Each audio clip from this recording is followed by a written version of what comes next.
अकेले लोकसभा चुनाव लड़ने के निर्णय से पलटेंगी मायावती। यूपी में इस पार्टी से हो सकता है बसपा का गठबंधन।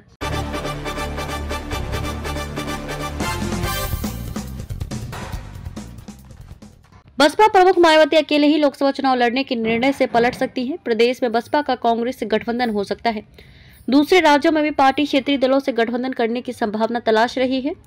गठबंधन की घोषणा चुनाव आचार संहिता लगने के आसपास की जाएगी। वैसे तो पिछले लोकसभा चुनाव से पहले भी मायावती ने अकेले ही लड़ने की घोषणा की थी, लेकिन बाद में सभी को चौंकाते हुए उन्होंने धुर विरोधी समाजवादी पार्टी से गठबंधन किया था। 12 जनवरी 2019 को सपा से गठबंधन के दौरान मायावती ने कहा था कि भाजपा की देश में दूषित और सांप्रदायिक राजनीति के मद्देनजर उन्होंने ये निर्णय किया है।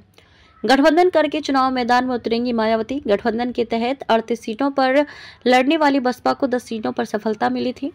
वर्ष 2014 में अकेले ही लोकसभा चुनाव लड़ने से बसपा शून्य पर सिमट गई थी और पिछले विधानसभा चुनाव में भी पार्टी का सिर्फ एक ही विधायक जीता है। इसलिए सूत्रों का कहना है कि भले ही मायावती अब तक अकेले ही चुनाव लड़ने की बात कहती रही है, लेकिन वो गठबंधन करके चुनाव मैदान में उतरेंगी।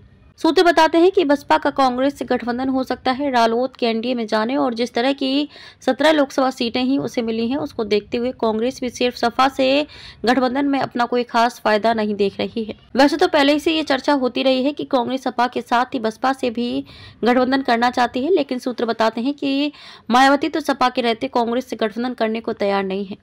ऐसे में कांग्रेस और सपा का गठबंधन संकट में भी पड़ सकता है।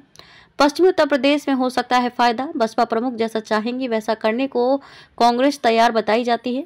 जानकारों का कहना है कि कांग्रेस से बसपा के मिलने से दलित मुस्लिम गठजोड़ का दोनों ही पार्टियों को खास तौर से पश्चिमी उत्तर प्रदेश में फायदा हो सकता है।